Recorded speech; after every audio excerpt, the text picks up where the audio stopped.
Let us now learn some new terminologies in stoichiometry. If this is my recipe for making pancakes, and I went to a store and I bought 3 cups of flour, and I got 8 eggs, and I also bought 6 ounces of milk. This is the question. How many pancakes can I possibly make from everything I bought using my recipe? So how many pancakes can I get? To solve this problem, the best way to approach it is to estimate how much pancake we can make from each of the ingredients bought. For example, from 3 cups of flour, I should be able to make 15 pancakes, because normally 1 cup of flour will give me 5 pancakes. From 8 eggs, I should be able to make 20 pancakes.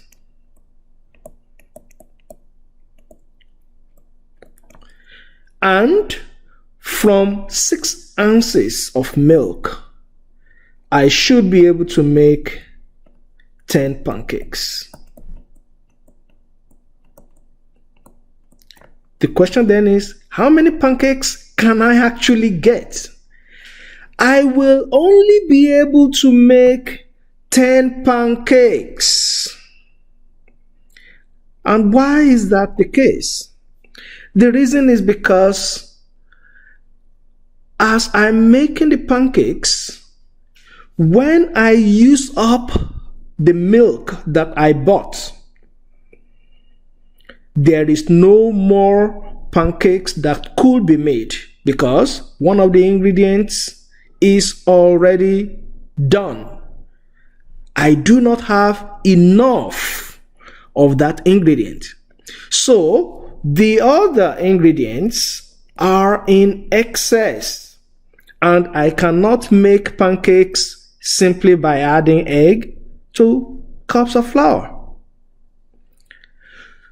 The ingredient that is not enough in a chemical reaction, we have a special name for such ingredients.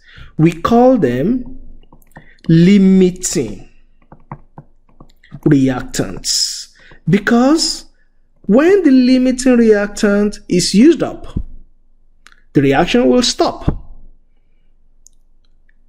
That means it limits how much product we can get in a reaction.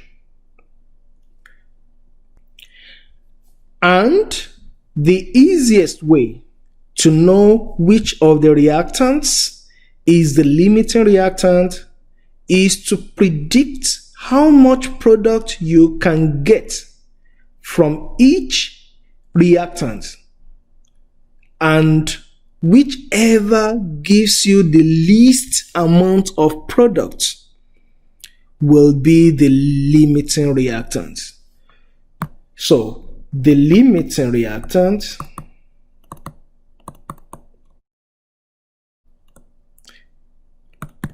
will give the least amount of product. Let us now take a look at an example that will drive home this point.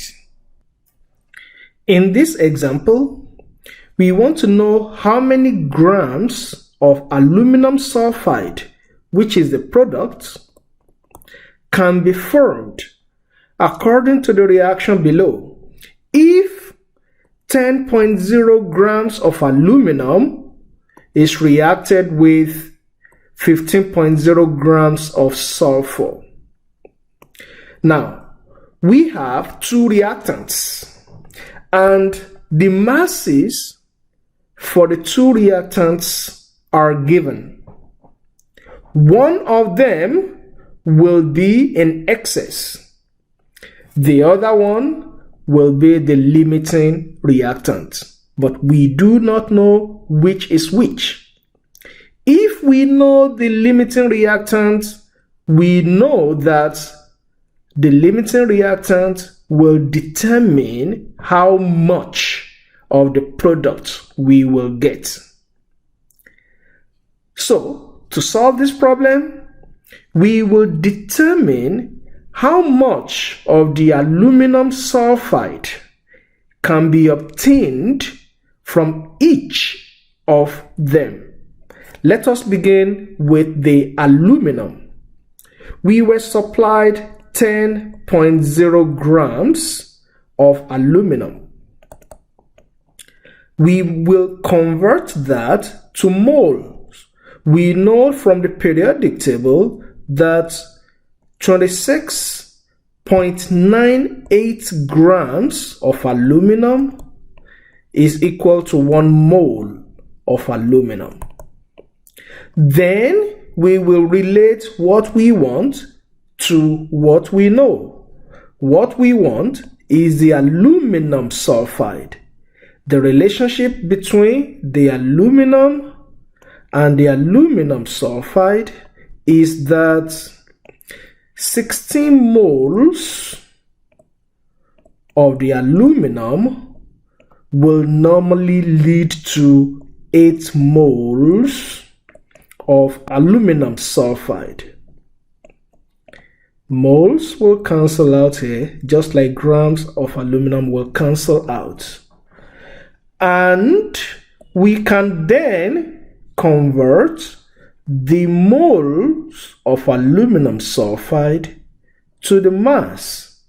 From the periodic table, if you find the molar mass for Al2S3, you will get 150.17 grams as the molar mass for Al2S3. So 1 mole of Al2S3 is 150.17. And if you put this into your calculator, you will get approximately 27.8 grams of aluminum sulfide. So from 10.0 grams of aluminum, I will get 27.8 grams of aluminum sulfide. Let us now look at how much of the product I can get from 15.0 grams of the sulfur. If you look at the periodic table, the molar mass for S8 will be 256.56 grams as 1 mole of S8. Grams of S8 will cancel out. Then we will relate what we know to what we want. From the balanced equation of this reaction, 3 moles of the S8 will give me 8 moles of the Al2S3, which means that I can write a relationship as a conversion factor like this. 8 moles of Al2S3 will normally be produced from 3 moles of S8. And I'm writing the relationship like this because I want moles of S8 to cancel out. Now I know the moles of Al2S3. I can change it back to mass. The molar mass for Al2 S3 is 150.17 grams. That is equal to 1 mole of Al2S3. If we cross everything here out and we put everything into a calculator, we should get 23.4 grams of Al2S3. This means that the Al2S3 that I will be able to make from reacting 10 grams of aluminum with 15 grams of sulfur will be 23.4 grams, because the S8 will be my limiting reactant. And why is it the limiting reactant? Because it gives me the least amount of products. So I can only possibly make 23.4 grams before one of the reactants run out. So this will be the yield of product obtained. Let us take a look at one more example. What is the maximum amount of ammonia in grams?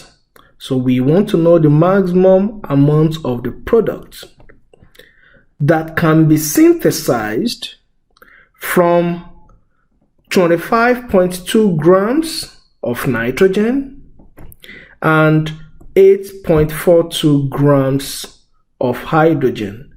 And again, we have two reactants, and the masses for both of them are given. That immediately should set up a red flag in your head that one of them is the limiting reactant and the other one is in excess. And only the limiting reactant will determine how much product we actually get. The question is, how do we find the limiting reactant? We will need to predict the amount of products from both of them. Let us begin with 25.2 grams of nitrogen.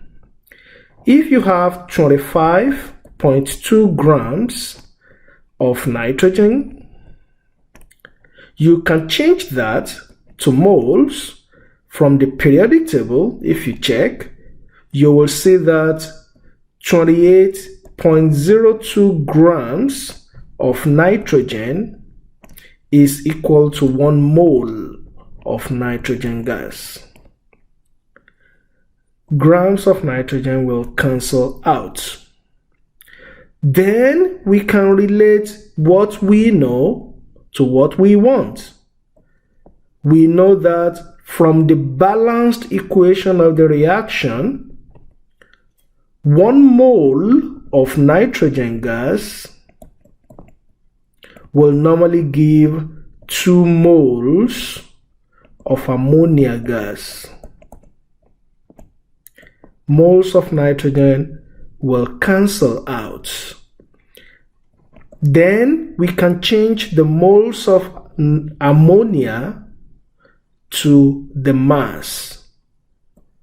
Using the periodic table, you will see that 1 mole of ammonia will have a mass of 17.04 grams.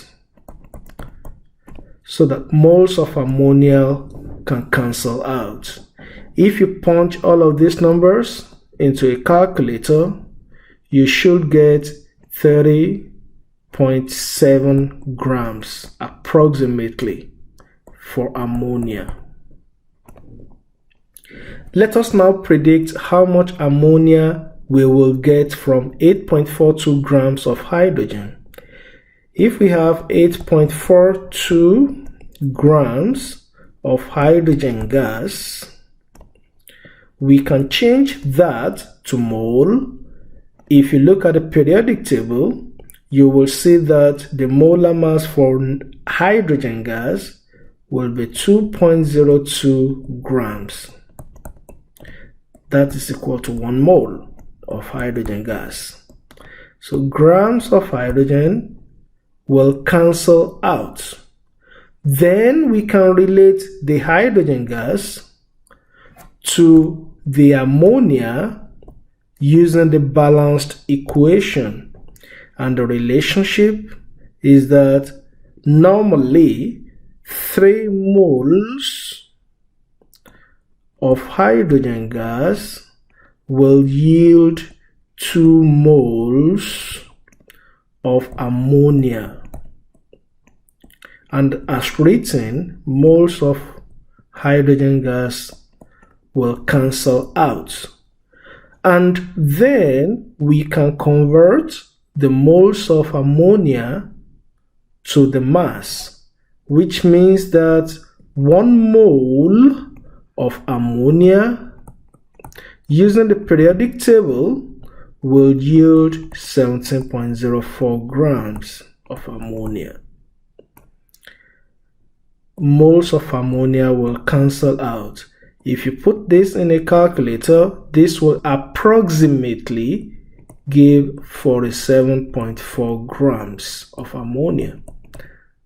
So the question is, what is the maximum amount of ammonia I can possibly get?